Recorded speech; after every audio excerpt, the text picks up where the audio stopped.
तर ॲबस्ट्रॅक्ट्सला एक पॅरलल आपण म्हणू शकतो की हे इन्स्ट्रुमेंटल म्युझिकसारखं आहे.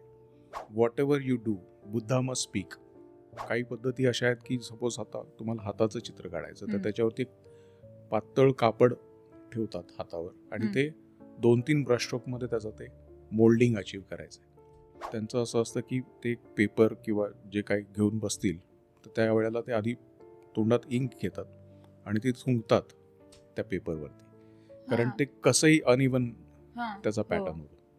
आणि that is what Buddha has spoken. Me canvas घेऊन बसतो त्यावेळेला प्री डिसाइडेड काहीच नसतं, पण ज्या वेळेला काहीतरी एमर्ज होतं तिथनं, काहीतरी दिसायला लागतं, आयदर यू टेक दॅट किंवा तुम्ही काहीतरी वेगळंच करू शकता. पण ती सुरुवात झाली. मी तो दररोज झेरॉक्स पेपर जो असतो आपला त्याचा एक रिम म्हणजे 500 कागद असं मी दररोज घेऊन जायचो आणि मी ते 500 कागदांवरती हे एक्सरसाइज करायचो. आणि असं हे 6 महिने मी केलं आणि त्याच्यानंतर ते स्पेस बरोबरचं एक रिलेशन इस्टॅब्लिश झालं. बेसिकली आपण जेव्हा म्हणतो ना चित्र कळलं पाहिजे, तिथेच तो प्रश्नच चुकीचा आहे. अच्छा. चित्र अनुभवण्यासाठी आहे, कळण्यासाठी नाहीच आहे. जेव्हा तुम्ही कळत नाहीये जेव्हा म्हणता त्यावेळेला त्याचं सगळी गफलत होते. आर्टमध्ये 2 मेजर पार्ट आहे कुठल्याही कलेमध्ये. एक आहे तो स्किल आहे आणि दुसरं आहे ते एक्सप्रेशन आहे. तर शिकवता काय येऊ शकतं तसं स्किल शिकवता येऊ शकतं. म्हणजे व्याकरण शिकवता येऊ शकतं, कविता कशी शिकवणार. पण आपली गफलत अशी होती की आपण स्किल्स ना आर्ट समजतो. आर्टिस्ट कोणाला म्हणायचं, ज्याच्याकडे चांगलं स्किल आहे तो आर्टिस्ट नाही, तो कारागीर आहे. हो, राईट. पण ज्याला काहीतरी म्हणता येत आहे, काहीतरी सांगता येतं किंवा काहीतरी सांगायचं आहे, ज्याला काहीतरी एक्सप्रेस व्हायचं आहे, तो आर्टिस्ट. जसं तुमच्यावरती प्रत्येक गोष्टीचा इफेक्ट होतो तसा तो डायरेक्टली तुमच्या आर्टवर्कमध्ये दिसायला लागतो आणि तो दिसतोच. मी चित्र स्वतःसाठी काढतो. जर मी चित्र स्वतःसाठी काढत असेल तर ते लोकांनी का विकत घ्यावं. आपल्याकडे अशी स्टुडिओत आर्टिस्ट काम करतोय आणि मग त्याचं गॅलरीत चित्र लावलंय आणि मग ते कोणीतरी विकत, अशी सिस्टीम नव्हती. अगदी यंग आर्टिस्ट लोकांचं 4-5 हजाराचं सुद्धा चित्र घेणं हे लोकांना त्या दृष्टीने पैसे वाया गेल्यासारखं वाटतं. पण ते कल्चर आल्याशिवाय, ती इकोसिस्टीम आल्याशिवाय ही कम्प्लीट ग्रोथ नाही होणार आहे. जे आर्टिस्ट आपण पुस्तकांमधूनच फक्त बघतो त्यांचे एकतर ओरिजिनल चित्र बघायला मिळणं आणि दुसरं हाताळायला मिळणं हे खूपच इंटरेस्टिंग होतं. मला पर्सनली आवडतं ते म्हणजे miniature painting, Indian miniature painting. खूप म्हणजे मला कुठलाही चॉईस जर दिला म्हणजे मोनालिसा किंवा अजून कुठलंही जगातलं मोठं, आणि so I will choose Indian miniature painting. दरवर्षी एक गोल्ड मेडलिस्ट असतो मुंबई जे मध्ये. पण ते कुठे आहेत आत्ता? तुम्हाला जर आर्टिस्ट व्हायचं असेल तर तुम्हाला ते लाईफस्टाईल म्हणून स्वीकारायला पाहिजे, करिअर म्हणून नाही. मग त्याच्यामध्ये जे येईल ते येईल.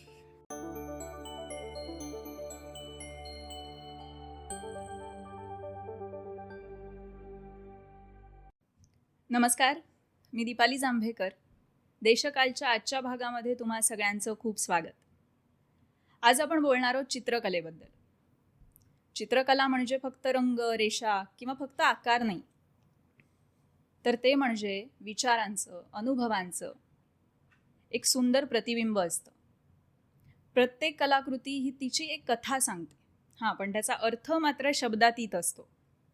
रंग, रेषा, संरचना, रिक्त जागा, प्रकाश या सगळ्यांचा संगम प्रत्येक माणसाच्या अंतर्मनाशी संवाद साधतो आणि मग त्याला भाग पाडतो त्या कलाकृतीचा त्याचा एक वेगळा अर्थ शोधायला. म्हणूनच चित्रकला ही फक्त दृश्य सौंदर्य नाही आहे, तर ते एक जीवनाकडे वेगळ्या पद्धतीनं बघण्याचा एक छान प्रवास आहे.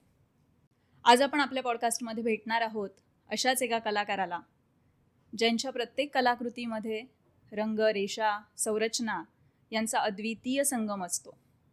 त्यांच्या प्रत्येक स्ट्रोकमध्ये विचारांचं, भावनांचं आणि अनुभवांचं एक सुंदर मिश्रण उमटतं. ते म्हणजे पुण्यातून जागतिक पातळीवर पोहोचलेले चित्रकार श्री राजू सुतार. राजू सर, तुमचं खूप स्वागत. थँक्यू. आज आपण चित्रकलेबद्दल बोलणार आहोत आणि त्याची सुरुवात मला वाटतं आपण तुमच्या कला प्रवासापासूनच करू. तुमचा कला प्रवास कसा सुरू झाला? फॉर्मल एज्युकेशन माझं अभिनव कला महाविद्यालयातनं झालं 87च्या ऑनवर्ड्स. पण खरं तर असं म्हणलं जातं की मला बोलायलाही यायच्या आधी मी चित्र काढायचो, असं अच्छा. आमच्या फॅमिलीमध्ये स्टोरीज आहेत. हम्म. आणि आमचा एक मी सुतार असल्यामुळे आमचा एक सुतारकामाचा कारखाना होता. आणि तिथे मी आमचे प्लायवूड्स वगैरे जे मोठे असायचे त्याच्यावरती मी ती चित्र काढायचो. आणि काही मला गाड्या म्हणजे बाईक्स ज्या आहेत त्या वडिलांच्या बाईक्स होत्या त्या बाईक्सचं चित्र काढायला आवडायचं. तर ते मी बऱ्यापैकी रिअलिस्टिक चित्र काढायचो. आणि त्याच्यावरचा जो नंबर प्लेट जी होती ते पण मी ते इंग्लिशमधला नंबर त्यात लिहायचो. तर असं माझ्या वडिलांना असा गैरसमज झाला की हा इंग्लिशमध्ये चांगला असावा म्हणून त्यांनी मला इंग्लिशमध्ये मीडियममध्ये टाकलं. पण दॅट्स हाऊ इट स्टार्टेड. पण चित्र हे कंटिन्युअसच होतं माझ्या लाईफमध्ये. पण फॉर्मल एज्युकेशन हे घ्यायच्या आधी जसं मी म्हटलं तसं आमच्या कारखान्यामध्ये काम करताना आम्ही काही काळ स्पीकर बॉक्सेस बनवायचो, स्पीकरसाठी जे बॉक्सेस लागतात. आणि ते रंगवताना त्याच्या आधी मी एक चित्र काढायचो आणि मग प्लेन रंगवायचो. सो ते एक आर्टिस्ट आहेत पुण्यातले खूप फेमस मोठे, खटावकर सर. ते आमच्याकडे यायचं काहीतरी छोटं मोठं काम करून गेलं. त्यांनी ते पाहिलं आणि ते मला अभिनवला घेऊन गेले आणि त्यांनी ते कॉलेज दाखवलं आणि ते म्हणाले की आता तुला इथे यायचं आहे 10वी झालं की, असं म्हणून मी त्या फॉर्मल एज्युकेशनमध्ये गेलो. आणि मग तिथून ती सुरुवात झाली, प्रोफेशनल सुरुवात झाली. तुम्ही म्हणजे तुमच्या बोलण्यामध्ये बरेचदा येतं किंवा तुम्ही काय म्हणता की तुम्ही वस्तूंना रंग, रेषा आणि संरचना याच्यामध्ये बघता. मग हे नेमकं काय आहे? आपल्याला ते डिकन्स्ट्रक्ट करायला लागतं जे बघतोय आपण. जेव्हा तुम्हाला ते कुठल्याही व्हिज्युअलचं एक तुम्ही त्याचं कन्व्हर्जन जोपर्यंत करत नाही तोपर्यंत ते तुम्हाला कळत नाही ते नक्की काय आहे. म्हणजे वस्तूला एक नाव असतं, त्याला ती एक इन्फॉर्मेशन असते. पण नॉर्मली आपण जेव्हा सकाळपासून रात्रीपर्यंत हजारो लाखो व्हिज्युअल्स बघतो, पण ते आपण इन्फॉर्मेशनच्या स्वरूपात बघतो. आता फॉर एक्झाम्पल हा माईक आहे, आपण माईक म्हणतो आणि ती गोष्ट संपते. पण मी बघताना त्याला एक वेगळा फॉर्म, त्या लाईन्स असं सगळं बघतो. त्यामुळे त्याची इन्फॉर्मेशन जी येते ती वेगळ्या पद्धतीने येते.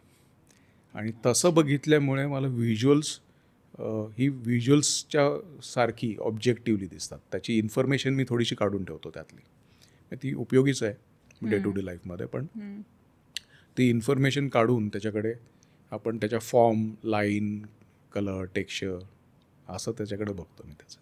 अच्छा, मग हे ॲब्स्ट्रॅक्टमध्ये पण असं असतं आणि नॉर्मल चित्र जर असेल काढायचं एक्झॅक्टली तरी एक्झॅक्टली. तर बेसिकली ॲब्स्ट्रॅक्टच्या बाबतीत पण बरेचसे घोळ आहेत. म्हणजे मी तेही विचारणारच होते की नेमकं मग ॲब्स्ट्रॅक्ट चित्रकला हे काय आहे. आणि ढोबळमानाने आपण बोलायला गेलो तर ज्या चित्रांचं आपल्याला रेप्रेझेंटेशन कळतं की बॉटल आहे, बॉटलसारखी बॉटल दिसली तर आपण त्याला रिअलिस्टिक म्हणतो. पण ते सगळ्याची उत्पत्ती होते ती अगदी बेसिक एलिमेंट्सपासूनच होते. Dot, line, colour, texture, space हे सगळं जे आहे त्याचं जे कॉम्बिनेशन होतं त्या कॉम्बिनेशनमधूनच प्रत्येक चित्र तयार होतं. त्यातली काही कॉम्बिनेशन्स आपल्याला ओळखता येतात म्हणून आपण त्याला रिअलिस्टिक म्हणतो. जी कॉम्बिनेशन्स आपल्याला ओळखता येत नाहीत त्याला नॉन रिप्रेझेंटेशनल असं पण म्हणतात, जे रिप्रेझेंट करत नाही काही. पण बेसिकली ते एलिमेंट्सच आहेत. जसं आपण इन्स्ट्रुमेंटल म्युझिक जर ऐकलं तर त्याच्यामध्ये लिरिक्स नसतं, पण एक त्याचं कॉम्पोजिशन जे आहे सगळं त्याच्यातनं आपल्याला ते पोचतं. तर ॲब्स्ट्रॅक्ट्सला एक पॅरलल आपण म्हणू शकतो की हे इन्स्ट्रुमेंटल म्युझिकसारखं आहे, ज्याच्यामध्ये लिरिक्स नाही आहे पण एक त्याचे एक कॉम्पोजिशन आपल्यासमोर येतं. तर तशा स्वरूपाने आपण त्याचा अर्थ लावू शकतो. अच्छा, आणि तुम्ही जेव्हा कॅनव्हासवर चित्र काढायला सुरू करता तेव्हा पहिला स्ट्रोक देताना ते काय असतं? म्हणजे तुम्ही ठरवून ते करता, पहिली एक रेषा जी असते ती ठरवून येते की अंतर्मनातून ते काहीतरी येतं? आणि सो त्याची एक स्टोरी अशी आहे की बऱ्याच आर्टिस्टना मला भेटायचं. I was very lucky. त्या काळात स्टुडंट असताना मी नेहमीच मुंबईला जायचो आणि बरेचसे आर्टिस्ट भेटायचे. त्यात अकबर पदमसी भेटायचे आणि त्यांच्यावर एक वेगळा डायलॉग होता माझा. तर एकदा ते भेटले मुंबईत आणि सहज त्यांनी विचारलं की काय सध्या काय चालू आहे तुझं. तर मी त्यांना सांगितलं की इंकमध्ये मी काही ड्रॉइंग्स करतो आहे. तर त्याच्यावरती त्यांचं असं म्हणणं होतं की what ever you do Buddha must speak, असं ते बोलायचे. म्हणजे आपण मग विचारायचं त्यांना क्युरिओसिटीने म्हणजे काय, अशी त्यांची ती पद्धत होती. मग मी त्यांना ते विचारलं तर त्यांनी एक ईस्टर्न वे ऑफ पेंटिंगबद्दल मला बऱ्याचशा गोष्टी सांगितल्या की ईस्टमध्ये म्हणजे चायना, जपान या सगळ्या पद्धतीत चित्रकला ही वेगळ्या पद्धतीने बघितली जाते आणि शिकली जाते. जसं आपण वेस्टर्न म्हणजे आपण जे शिकतो इंडियात ते सगळं वेस्टर्न अकॅडमिक आहे, आर्ट स्कूल्समध्ये जे शिकतो ते. अच्छा. आणि त्याच्यात ड्रॉइंग्स करतो आपण वस्तूंच्या, लोकांच्या. तर त्याच्यामध्ये आपण पेन्सिलने ड्रॉइंग्स करतो आणि त्या लाईन्स असतात.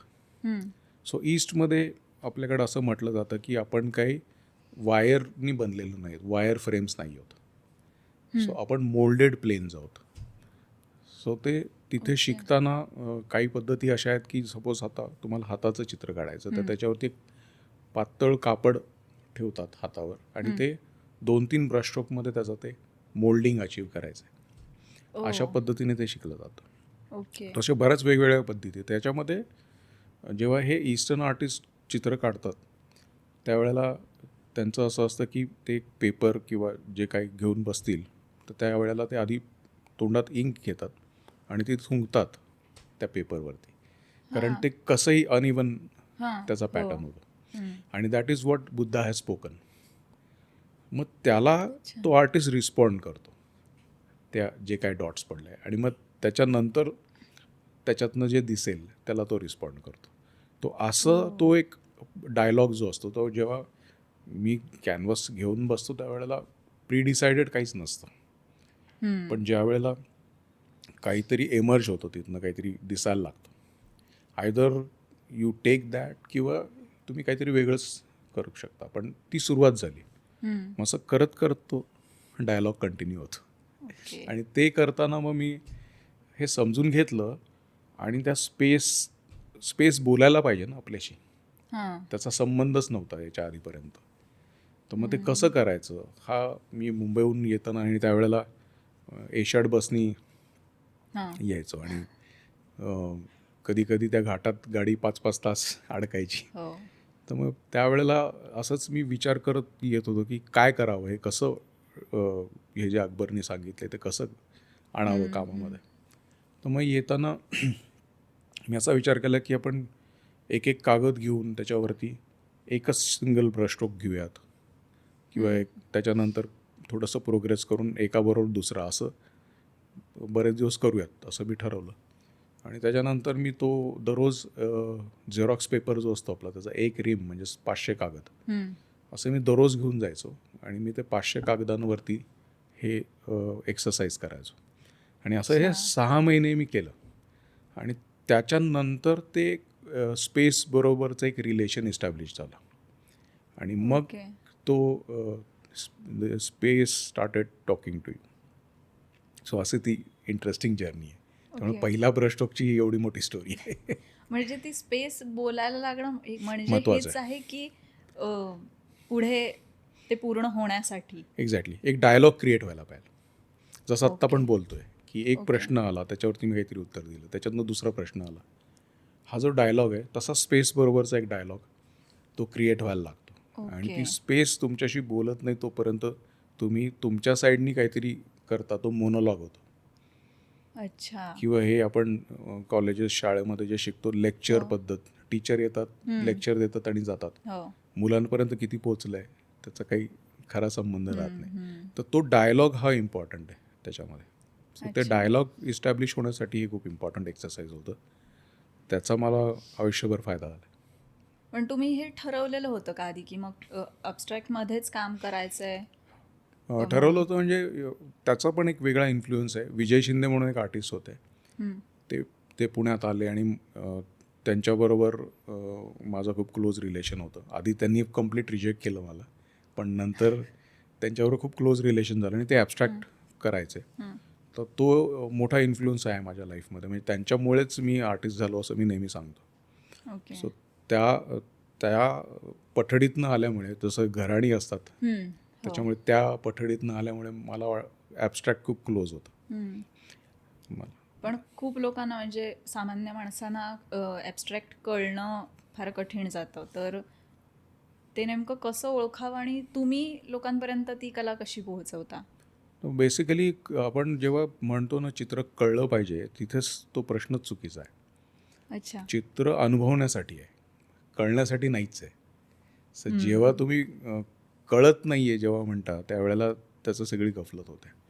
आणि तो भाग आपल्याकडे समहाऊ आपल्या टीचिंगमध्ये नाही आहे की एक्सपिरियन्स कसं करावं.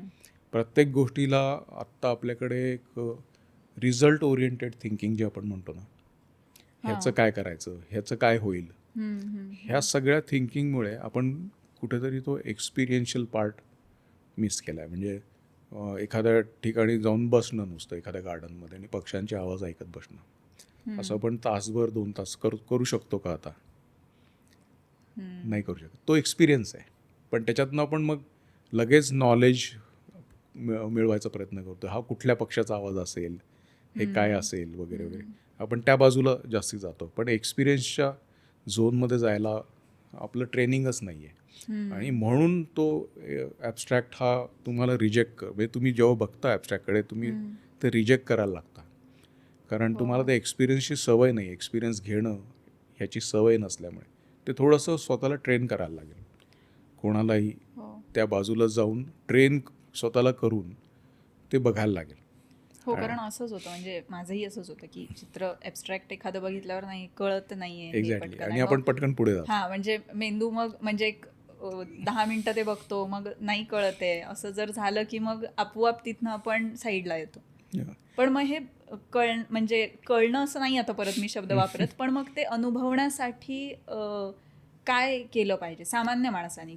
मग डे टू डे लाईफमधलेच सगळे अनुभव घेतले पाहिजेत, जे घेत नाही होत आपण. म्हणजे सकाळी उठल्यापासून बसून तासभर चहा पिणे शांतपणे, हे एक्सपिरियन्सेस जोपर्यंत तो घेत नाही आहे तोपर्यंत एक्सपिरियन्स घेणं हा प्रकारच कळत नाही. आणि एक्सपिरियन्स घेणं हे नाही कळलं तर तुम्हाला ते पोचणार नाही तुमच्यापर्यंत. कारण असं नेसेसरी नाही की प्रत्येक चित्र तुम्हाला कनेक्ट होईलच. काही कनेक्ट होतील, काही नाही होणार, पण तो तुमचा एक वेगळा एक्सपिरियन्स असेल. प्रत्येक चित्र हे एक वेगळा एक्सपिरियन्स असेल. प्रत्येक ठिकाणी तुम्ही कनेक्ट व्हाल असं पण नाही आहे. पण त्या एक्सपिरियन्ससाठी तुम्हाला थोडासा एफर्ट घ्यायला लागेल स्वतःवरती, एक्सपिरियन्स घेणे ह्या प्रकारावरती. आणि तेव्हा कुठंतरी जाऊन ते जमेल. तोपर्यंत ते अवघड आहे. ते शाळांमध्ये चित्रकला शिकवतात तर तेव्हा आपल्याला रिअलिस्टिकच शिकवतात. म्हणजे आता जे आम्ही शिकलो किंवा शाळांमध्ये शिकवतात, परीक्षा जरी असल्या ते एलिमेंटरी वगैरे, तरी काय कळशी असेल, आंबा, सफरचंद, तर ते जे शिकवतात, मग या सगळ्याबरोबर ॲबस्ट्रॅक्ट पण शिकवलं पाहिजे का? नाही, ह्याच्यात 2 भाग आहेत ना. आर्टमध्ये 2 मेजर पार्ट आहे कुठल्याही कलेमध्ये. एक आहे तो स्किल आहे आणि दुसरं आहे ते एक्सप्रेशन आहे. तर शिकवता काय येऊ शकतं तसं स्किल शिकवता येऊ शकतं. म्हणजे व्याकरण शिकवता येऊ शकतं, कविता कशी शिकवणार ती शिकवता येणं शक्य नाही आहे. तसे हे 2 भाग आहेत. तर ते तुम्हाला इनिशियली शिकवताना ते स्किल्सच शिकवतात. पण आपली गफलत अशी होते की आपण स्किल्सना आर्ट समजतो. जे आर्टिस्ट कोणाला म्हणायचं, ज्याच्याकडे चांगलं स्किल आहे तो आर्टिस्ट नाही, तो कारागीर आहे. हो, राईट. पण ज्याला काहीतरी म्हणता येत आहे, काहीतरी सांगता येतं किंवा काहीतरी सांगायचं आहे, ज्याला काहीतरी एक्सप्रेस व्हायचं आहे, तो आर्टिस्ट. मग तो कुठल्याही फील्डमधला असेल. चित्र हा एक भाग झाला त्यातला. पण हा महत्त्वाचा मुद्दा आपण मिस केला आहे. त्यामुळे स्किलवरती फोकस झाल्यामुळे आपण स्किललाच आर्ट समजून त्याची गफलत करतो. आणि हा कुठेतरी पहिल्यापासूनच लेसन देणं आवश्यक आहे की स्किल वेगळं आहे आणि आर्ट वेगळं आहे. आणि ते दोन्हीचं कॉम्बिनेशनमधनं ते मॅनिफेस्ट होतं. तोपर्यंत ते मॅनिफेस्ट नाही होणार. तुम्हाला स्किल पण पाहिजे आणि एक्सप्रेशन पण पाहिजे. एक बाजू असून नुसती नाही चालणार आहे. तुम्ही आता बऱ्याच माध्यमांमध्ये काम केलंय, म्हणजे ॲबस्ट्रॅक्ट, रिअलिस्टिक यामध्येही वेगवेगळी माध्यमांमध्ये केलंय काम. तर तुम्हाला जास्त आवडणारं माध्यम कोणतं? माध्यम आपण म्हणतो ना, या शब्दाचाच अर्थ तो आहे की ज्याच्या थ्रू आपण पोचतो कुठेतरी. सो त्या वेळेला जे रेलेवंट असेल, त्या वेळेला जे इझी असेल ते आपण वापरतो नॉर्मली. असं आवडतं असं म्हणण्यापेक्षा त्या एक्सप्रेशनला जे योग्य वाटेल ते चूज करणं हे मला वाटतं जास्त इम्पॉर्टंट आहे. कधी खूप मोठ्या साईजची पण चित्र केली आहेत मी, आणि कधी खूप छोटी पण आहेत, अगदी 1 इंच बाय 1 इंच वगैरे. सो प्रत्येक स्पेसप्रमाणे ते जे काही एक्सप्रेशन येणार आहे त्या स्पेसची जी डिमांड आहे त्याच्याप्रमाणे आपण मीडियम बदलतो, आणि मग ते योग्य मिळून. जसं आपल्या फिल्म्समध्ये पण शॉर्ट फिल्म कधी होते ज्यावेळेला त्याचं म्हणणंच तेवढं असतं.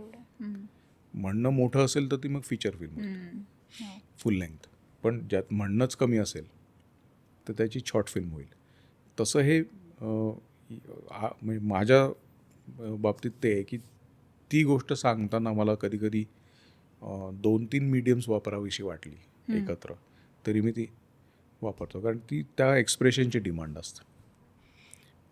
असं आवडतं एक असं नाही, पण इंक म्हणजे ड्रॉइंग्स मी खूप करतो इंकमध्ये, कारण ते बहुतेक आपण जसा रियाज करतो तसं ते इझी आहे. पटकन स्टुडिओमध्ये जाऊन बसून किंवा पेपरवरती इंकमध्ये काम करता येतं. सो तसं म्हणायला गेलं तर मग इंक म्हणता येईल. आता तुम्ही म्हणालात की उत्स्फूर्तपणे जे येतं ते चित्र किंवा कलाकृती ती जास्त चांगलं. तर असं कधी झालंय का किंवा होतं का की एखादी कलाकृती करताना त्या वेळेमध्ये बातम्या किंवा समाज किंवा काही राजकारण या सगळ्या गोष्टींचा प्रभाव आलाय कुठेतरी, किंवा त्याचा परिणाम झालाय, असं कधी होतं का? ते होतंच, कारण मला असं वाटतं की तुमचं आर्ट जी आहे ती तुमचंच रिफ्लेक्शन आहे. तुम्ही जसे आहात त्याचं रिफ्लेक्शन आर्ट आहे. तर जसं तुमच्यावरती प्रत्येक गोष्टीचा इफेक्ट होतो तसा तो डायरेक्टली तुमच्या आर्टवर्कमध्ये दिसायला लागतो, आणि तो दिसतोच. त्याची म्हणजे बरीच उदाहरणं आहेत. पण महत्त्वाचं हे आहे की तुमच्यावर काय परिणाम होतो या सगळ्याचा, आजूबाजूच्या सराउंडिंगचा. जर होत असेल तर तो दिसतोच 100%. आणि बऱ्याच वेळेला तो ॲबस्ट्रॅक्टही असतो. म्हणजे नेसेसरी नाही की ते प्रत्येकाला जाऊन सांगितलंच पाहिजे दरवेळेला. काही वेळेला ते लाऊड असतं, काही वेळेला ते खूप सटल असतं. पण प्रत्येक गोष्टीचा सराउंडिंगमधला आपल्यावरती परिणाम होतोच. म्हणजे पॉलिटिक्स तर आहेच आहे, पण बाकी गोष्टींचा पण, म्हणजे नुसतं लाईटिंग बदललं, एन्व्हायरमेंट बदललं, कल्चर बदललं, फूड बदललं तरी त्याचा परिणाम होतो. तर प्रत्येक गोष्टीचा परिणाम होतोच. आणि तोच खरा मला वाटतं की खरा आर्टिस्ट जो आहे त्याच्या कामामध्ये ते यायलाच पाहिजे. पण ते डायरेक्टली कधी ओळखता येईल असं नाही आहे. ते प्रॉबेबली त्याच फॉर्ममध्ये असेल, पण त्याचा इफेक्ट नक्की होतो. अच्छा, आता तुम्ही तुमचा कलाप्रवास कसा सुरू झाला आहे सांगितलं, पण या प्रवासामध्ये काही अडथळे आले किंवा फक्त चित्रकला या क्षेत्रात करिअर करायचं आहे तर असे काही अडथळे आले का की खूप आव्हानं आहेत? आहेत खूप आहेत. म्हणजे सगळ्यात डिफिकल्ट आहे हे फील्ड, कारण याची गरज कोणाला नाही आहे. चित्रकला ही कुठली सर्विस नाही आहे, याची डिमांडच नाही आहे. ज्या गोष्टीची डिमांड नाही आहे त्या फील्डमध्ये तुम्ही आहात, आणि मग ती डिमांड क्रिएट करणं किंवा त्या डिमांड नसलेल्या फील्डमध्ये तुम्ही तुमचं काम करत राहणं. आणि मी नेहमी म्हणतो, हा मी खूप पूर्वी मलाच विचारलेला प्रश्न आहे की मी चित्र स्वतःसाठी काढतो. जर मी चित्र स्वतःसाठी काढत असेल तर ते लोकांनी का विकत घ्यावं, हा माझा प्रश्न आहे. आणि तो जेन्युइन प्रश्न आहे. आणि मग अशा तुम्ही फील्डमध्ये आहात की ज्याची लोकांना गरज नाही आहे, किंवा आपल्या कल्चरमध्ये आर्ट किंवा म्हणजे आपण स्टेट म्हणून म्हणजे इंडिया ॲज अ गव्हर्नमेंट म्हणून पण कुठला सपोर्ट नाही आहे आर्टसाठी. मग अशा सगळ्या कंडिशन्समध्ये ही डिफिकल्ट जर्नी आहे आणि मला वाटतं की थ्रू आउट लाईफ ही डिफिकल्ट आहे. म्हणजे असं नाही म्हणता येणार की आता तो स्ट्रगल संपला आहे, असं नाहीच आहे. हा कंटिन्यूस स्ट्रगल आहे आणि इनफॅक्ट मला असं वाटतं की जे यंग आर्टिस्ट पण येत आहेत ते काय येत आहेत ह्याच्यामध्ये कारण खूप डिफिकल्ट आहे आता होते. मी सर्वायवल. विचारणारच होते पुढे की नवीन मुलंही येतात किंवा ऑब्विसली ती येणारच आहेत, बरोबर. कलाक्षेत्र आहे म्हटलं तर. पण डिफिकल्ट आहे आणि वेगवेगळ्या पद्धतीने ही सगळ्या वेगवेगळ्या दिशेने चाललं आहे. आर्ट मार्केट एका दिशेने चाललं आहे, आर्टमधले एक्सप्रेशन्स एका दिशेने चालले आहेत. आपण ॲज अ कंट्री कुठे आहोत याचा जनरलीच आपल्याला अंदाज नाही आहे की आपण नक्की डेव्हलप्ड आहोत का नाही आहोत, का आपण काय करतो आहे, ह्या सगळ्याचे अंदाज पण येत आहेत अजून आपल्याला.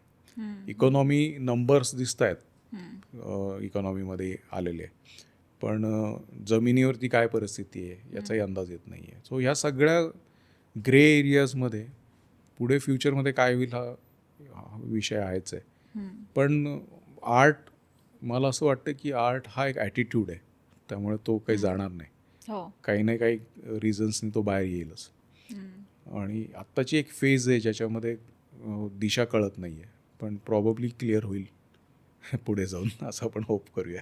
पण तुम्हाला लहानपणी म्हणजे 10वी झाल्यावर तुम्ही अभिनवला आलात किंवा जेव्हा तुम्ही ठरवलं चित्रकलेतच करिअर करायचं तेव्हा घरून सपोर्ट होता का? मग घरून सपोर्ट होता म्हणजे इनफॅक्ट उलटं होतं. म्हणजे मी बाकी स्टडीजमध्ये पण खूप चांगला होतो. मग मी मुद्दामूनच 10वीला अभ्यास नाही केला, पूर्ण वर्षभर फक्त क्रिकेट खेळलो. कारण मला खूप मार्क मिळाले असते तर मला इंजिनिअरिंगला ॲडमिशन लगेच मिळाली असते.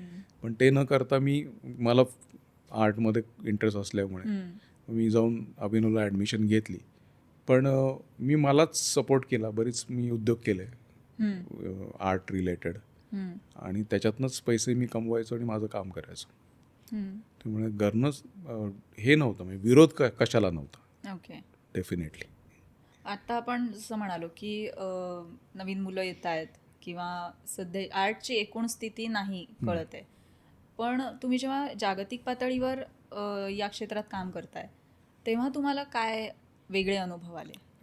मेजर फरक जो आहे की तिथे प्रत्येक राज्य जे कंट्री आहे त्यांचा आर्ट फंड आहे किंवा लोकल सिटी असेल त्यांचा आर्ट फंड आहे. तर प्रत्येक लेवलला तुम्हाला आर्टच्या सपोर्ट खूप आहे. म्हणजे एखादा यंग आर्टिस्ट जर पासआउट झालेला असेल तर त्याला स्कॉलरशिप्स आहेत, त्याला त्याचे प्रोजेक्ट्स करण्यासाठी फंडिंग आहे, त्याला एक्सचेंजसाठी वेगवेगळ्या कंट्रीजमध्ये पाठवलं जातं.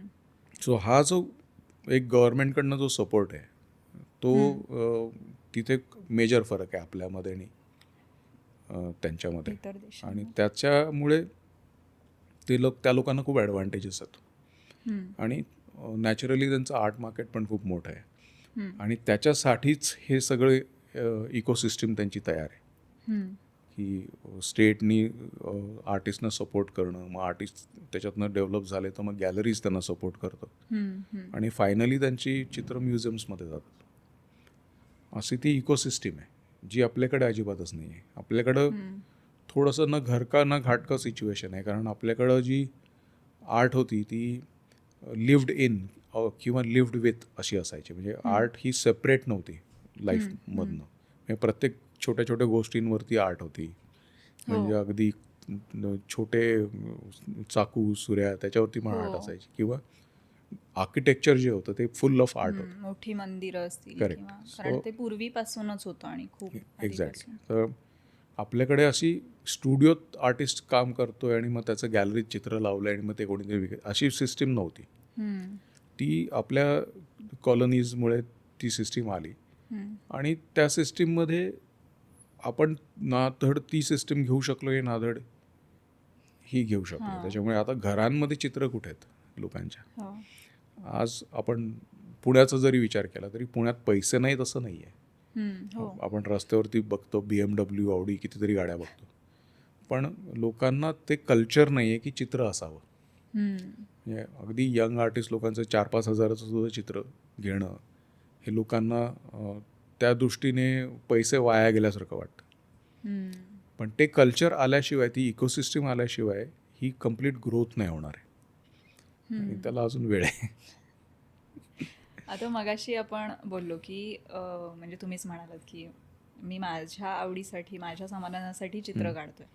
तर तुम्हाला काय वाटतं की कला फक्त आपल्या अनुभवाचं एक साधन आहे की त्याच्या पलीकडे जाण्याचा काही प्रवास आहे? हां, म्हणजे मला असं वाटतं की मी ज्या पद्धतीने घेतलं आहे ते हे जे एक्झिस्टेन्शियल प्रश्न आहेत, मी कोण आहे किंवा मी कुठनं आलो आहे, हे जग काय आहे, हे आपले जे लहानपणापासून जे प्रश्न आहेत, हे खरे एक्झिस्टेन्शियल प्रश्न आहेत आणि हे खरे प्रश्न आहेत. आणि ते समजण्यासाठी मला असं वाटतं की मला तरी कलेची मदत झाली आहे. कारण त्याच्यातनं मला प्रश्न पडत जात आहेत.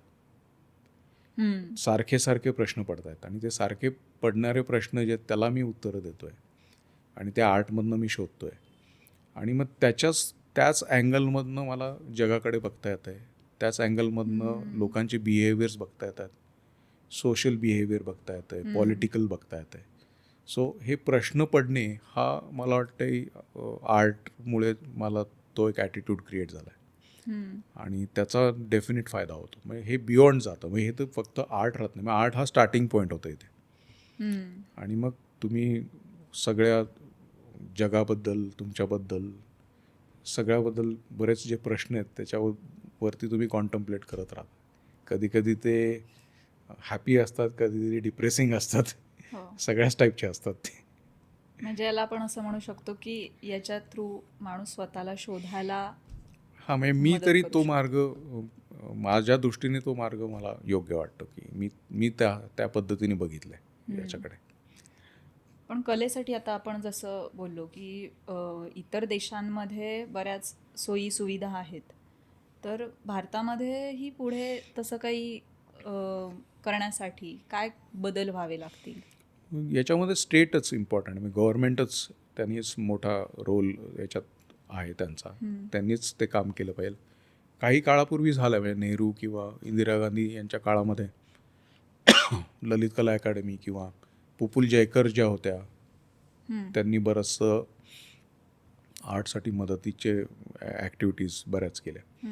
पण ते आता होताना दिसत नाही. पण प्रायव्हेटली आत्ता जपूरजा जे आहे, Zapurza museum of art and culture, मी त्याच्यात 2012 इन्वॉल्ड आहे आणि ती एक ॲक्टिव्हिटी जी प्रायव्हेट, म्हणजे अजित गाडगिळांची ती प्रायव्हेट कलेक्शन आहे आणि त्यांनी ते लोकांना ओपन केलं आहे शेअर करण्यासाठी.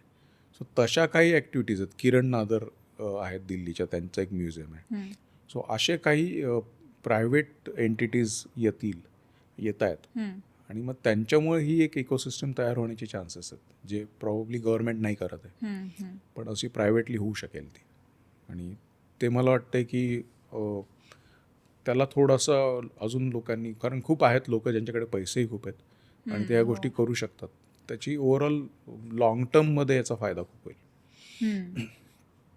आता सध्या हे तंत्रज्ञान आणि AI डिजिटलायझेशन सगळं होतंय, मग हे सगळं सुरू असताना मानवी स्पर्श आणि कला याचा समतोल कसा राखता येणार आहे? नाही, हे पुन्हा आपण मगाशी जे बोललो स्किल आणि एक्सप्रेशन, तर तुम्ही AI ला देखील जे फीड कराल त्याच्याप्रमाणे तो तुम्हाला रिझल्ट देणार आहे. तो ह्या एक वेगळ्या टाईपचा स्किल सेट आहे AI. आपण त्याच्याकडे असं बघितलं पाहिजे. तो स्किल सेटच आहे आणि तो स्किलसारखाच वापरला पाहिजे आणि तसाच वापरला जाणार आहे तो. AI ला किती झालं तरी स्पॉन्टेनियस एक्सप्रेशन हे नाही जमणार आहे. AI रिफ्लेक्ट नाही करणार आहे. जसं आपण आज सोशल पॉलिटिकल आपलं रिफ्लेक्शन येतं, तसं AI नाही रिफ्लेक्ट करू शकणार आहे. ते तुमच्या प्रश्नांना, तुमच्या फील्डला त्याला रिस्पॉन्ड करणार आहे. So AI will always respond. ते प्रोॲक्टिव्ह नाही होणार आहे. पण त्याच्याने जे आपण कष्ट घेत होतो, एकच गोष्ट 50 वेळा करावी लागायची वगैरे, अशा गोष्टी होणार नाहीत. तो एक चांगला फायदा आहे त्याचा की आपण जे मॅन्युअल वर्क खूप करत होतो ते AI करेल, which is a good thing. म्हणजे आपण क्रिएटिव्ह किंवा अशा गोष्टींमध्ये जास्ती इन्व्हॉल्व्ह होऊ शकतो. पण याचा चित्रकलेवर काही परिणाम होईल का, काय वाटतं? मला नाही वाटत, अजिबातच नाही. कारण पुन्हा ते स्किल्सच झालं ना. हे स्किल्सनी तुम्हाला तुम्ही फीड समजा दिलं की एक मोनालिसासारखं पोर्ट्रेट कोणाचं तरी हवं आहे, सो त्याच्यासारखं करून ते देईल, पण ती आर्ट नाही होणार. ते एक एंटरटेनमेंट आहे, तुम्ही एक मजा म्हणून ह्या सगळ्या गोष्टी बघू शकता. पण ज्या पद्धतीने मोनालिसा किंवा ज्या पद्धतीने काही मेजर इंटरनॅशनल आर्ट आहेत किंवा आपल्याकडचं एलोरा आहे किंवा अजंठा आहे, ते रिक्रिएट करणं शक्य नाही AI-ला. ते इम्पॉसिबल आहे. तुमचे आवडते जागतिक पातळीवरचे किंवा भारतीय तुमचे पर्सनल आवडते असे कोणते चित्रकार आहेत? किंवा बरेच आहेत. म्हणजे मी ज्यांना भेटायचो मुंबईत, त्यापैकी विजय शिंदेंमुळे ते सुरू झालं. आणि हुसेन, रजा, अकबर पदमसी, सुजा, बर्वे. आता बर्वे आणि पॉल क्ले यांचं एक एक्झिबिशन मी आत्ता क्युरेट केलं आहे, जिजापूरच्यामध्ये चालू आहे. सो बर्वे ची पण बरंचसं मला डायलॉग झाला. आणि वेस्टर्न आम्ही जेव्हा आर्ट हिस्ट्रीमध्ये शिकतो त्यावेळेला पिकासो, पॉल क्ले, कॅन्डिन्स्की हे सगळेच. आणि आता लकीली मला खूप फिरायला मिळालं बाहेर आणि सगळी ओरिजिनल चित्र बघायला मिळाली. आणि हाय पॉईंट म्हणजे याच प्रोजेक्टमध्ये पॉल क्ले सेंटर जे आहे स्वित्झर्लंडमध्ये, तिथे मी स्टडी करायला गेलो होतो की तिथनं ह्या प्रोजेक्टसाठी चित्र मला सिलेक्ट करायची होती. सो त्यांनी मला तिथे त्यांचा जो एक डिस्प्ले चेंज असतो, तर ते ओरिजिनल पॉल क्ले मला त्यांनी अलाव केलं की तू डिस्प्ले चेंज कर, असं त्यांनी अलाव केलं. तर त्यामुळे तो एक वेगळा हाय पॉईंट मिळाला. जे आर्टिस्ट आपण पुस्तकांमधूनच फक्त बघतो त्यांचे एकतर ओरिजिनल चित्र बघायला मिळणं आणि दुसरं हाताळायला मिळणं हे खूपच इंटरेस्टिंग होतं. सो असं खूप मोठी लिस्ट आहे जर आर्टिस्ट आणि याची जर बघितली. पण तुम्ही जास्त प्रभावित झालात असे कोणते कलाकार?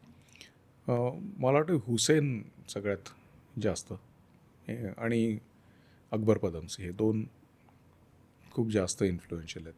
Of course Vijay Shinde the first, पण हे बाकीचे दोन जास्त. आणि मला पर्सनली आवडतं ते म्हणजे miniature painting, Indian miniature painting.